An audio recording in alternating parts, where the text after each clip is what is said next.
Hello and welcome दोस्तों, आप सभी का स्वागत है आपके अपने फिटनेस चैनल पर जिसका नाम है आपका फिटनेस। दोस्तों आज हम बात करने वाले हैं 5 basic weight training principles for muscle building. दोस्तों ये 5 प्रिंसिपल्स बेसिक प्रिंसिपल्स हैं जो मसल बिल्डिंग में आते हैं, तो हम आज इसके बारे में बात करेंगे। तो चलिए वीडियो स्टार्ट करते हैं। दोस्तों पहला प्रिंसिपल जो है वो है आपकी वॉल्यूम, वर्कआउट की वॉल्यूम का। वर्कआउट की वॉल्यूम से मेरा मतलब कि रेप्स और आपके सेट्स, वर्कआउट के रेप्स और आपके वर्कआउट के सेट्स आपकी वर्कआउट की वॉल्यूम डिसाइड करती हैं।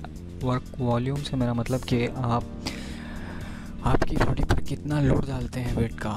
लोड से मतलब वेट नहीं दोस्तों, कि फॉर एग्ज़ाम्पल अगर मैं आपको एक एग्ज़ाम्पल दूं कि आप फॉर एग्ज़ाम्पल 10 केजी के 10 रेप्स लगाते हैं तो वो हो गया टोटल 100 केजीज़। अगर आप वही 12 केजीज़ वेट बढ़ा दें, 12 केजीज़ कर दें और 10 रेप लगाएं तो उसका हो गया आपका 120। अगर वही आप 10 केजी के ही वेट को 12 रेप्स में लगाएं तो भी 120 होता है। तो आपको डिसाइड करना होगा कि आपको आपकी वर्कआउट की वॉल्यूम आपके रेप्स से इंक्रीज़ करनी है या आपके सेट से इंक्रीज़ करनी है। ये दोनों भी तरीक़ों से आप अपना वर्कआउट की वॉल्यूम बढ़ा सकते हैं। दोस्तों वर्कआउट की वॉल्यूम ऐसी होती है कि ये साइंटिफिकली प्रूवन है कि आपकी बॉडी की ग्रोथ, आपकी हाइपरट्रॉफी, आपकी स्ट्रेंथ ट्रेनिंग, सब रिजल्ट्स डिसाइड आपकी वर्कआउट की वॉल्यूम करती है। तो आपकी मसल बिल्डिंग में तो आपकी वॉल्यूम बहुत इंपॉर्टेंट है। दोस्तों ये हो गई वॉल्यूम की बात। अब हम दूसरा प्रिंसिपल जो मसल बिल्डिंग में इन्वॉल्व होता है वो है आपकी वर्कआउट की इंटेंसिटी। इंटेंसिटी से मेरा मतलब आपका वेट, आपको कितनी इंटेंसिटी लग रही है अपना वेट उठाने के लिए, कितनी पावर लग रही है, कितना एफर्ट लग रहा है। आपको मसल बिल्डिंग में ज़्यादा वेट उतना नहीं उठाना है, आपको मॉडरेट वेट उठाना है और हैवी उठाना है। मॉडरेट से हैवी के बीच में एक स्वीट स्पॉट ढूंढना होगा 8 से 12 रेप्स तक। अगर आप 8 रेप्स से नीचे लगाते हैं तो आप वो स्ट्रेंथ ट्रेनिंग में हो जाएगा, और अगर आप 12 से ऊपर के रेप्स में लगाएंगे तो वो 12 या 15 से ऊपर लगाएंगे वो एंड्योरेंस में आ जाएगा। तो आपको ये 8 से 12 रेप्स के बीचों बीच आपको रेप्स लगाने होंगे।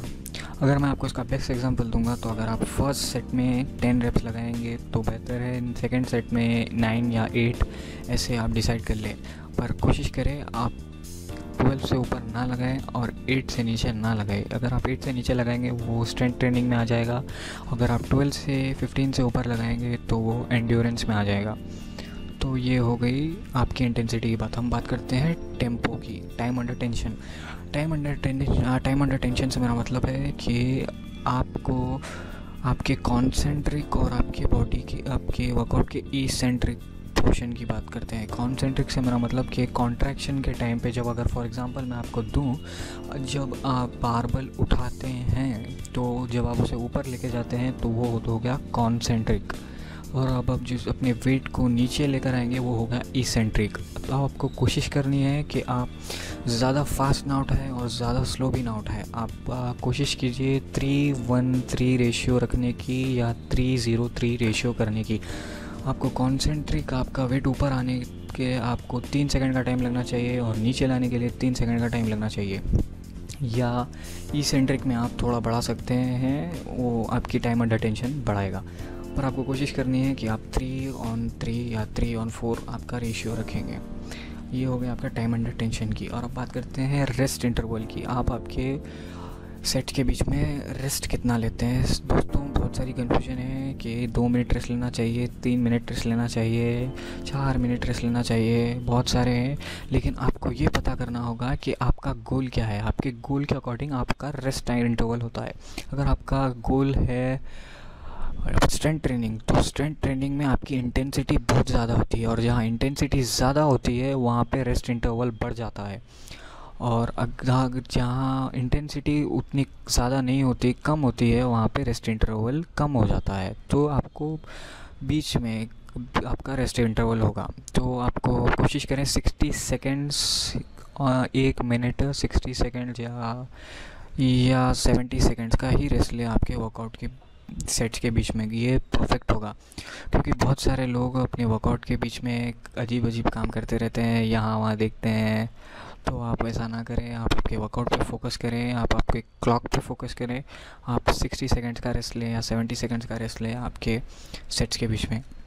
और पांचवा फैक्टर जो होता है वो होता है आपकी वर्कआउट की फ्रीक्वेंसी से मेरा मतलब कि आप हफ्ते में कितने बार वर्कआउट करते हैं एक ही पर्टिकुलर मसल के लिए। फॉर एग्ज़ाम्पल, अगर आप चेस्ट का वर्कआउट आप हफ्ते में एक बार करते हैं तो उसके हिसाब से आपकी वर्कआउट की वॉल्यूम बढ़कर होनी चाहिए। और अगर आप 2 बार वर्कआउट करते हैं तो आपके चेस्ट की वर्कआउट की वॉल्यूम कम होनी चाहिए, क्योंकि दोस्तों ये साइंटिफिकली प्रूवन है कि आपकी वर्कआउट की वॉल्यूम डिसाइड करती है कि आपका रिज़ल्ट कैसा होगा। लेकिन फ्रीक्वेंसी हाई रखने से बहुत बेटर रिज़ल्ट्स मिलते हैं। तो आप कोशिश करें आपके वर्कआउट हफ्ते में 2 बार करें, तो आपकी वॉल्यूम को मॉडरेट कर दें। कुछ किसी के पर्टिकुलर पार्ट्स होते हैं दोस्तों जैसे वीक होते हैं, जैसे किसी के आर्म्स वीक होते हैं, तो आप कोशिश करें आपके आर्म्स को फ्रीक्वेंटली लगाने की। आप 2 बार अपने आर्म्स को हिट कर सकते हैं। तो दोस्तों ये मर्ज़ी आपकी, आप कितने बार करना चाहें, लेकिन बेस्ट साइंटिफिकली ये प्रूवन है कि आप आपकी वर्कआउट की फ्रीक्वेंसी हफ्ते में 2 बार होनी चाहिए, तो बेहतर होगा, बेहतर रिजल्ट्स आते हैं। क्लासिक और ओल्ड स्कूल में सब एक ही बार लगाते हैं, हफ्ते में चेस्ट एक ही बार, आर्म्स एक ही बार। आपको रेस्ट उसके बीच में कितना मिलता है आपको अंदाज़ा भी नहीं है। आपको 6 दिन का रेस्ट मिलेगा, आप फिर 6 दिन के बाद वो लगाएंगे।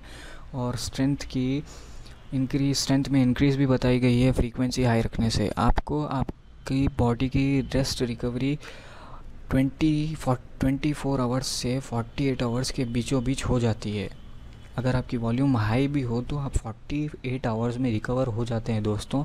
तो क्यों 6 दिन रेस्ट लें मेरे हिसाब से। तो आप यह देखकर अपनी वर्कआउट डिज़ाइन कर सकते हैं। Volume, intensity, time under tension, rest और फ्रीक्वेंसी, ये 5 चीज़ें हमने वीडियो में कवर कर ली। हमारी सीरीज़ चल रही है बल्किंग के ऊपर। और अगर आपने हमारा चैनल अभी तक सब्सक्राइब नहीं किया है तो सब्सक्राइब कीजिए। ये थे 5 वेट ट्रेनिंग प्रिंसिपल्स। हम नेक्स्ट वीडियो डाइट पे और ऐसे ही बल्किंग फैक्टर्स पे बनाएंगे।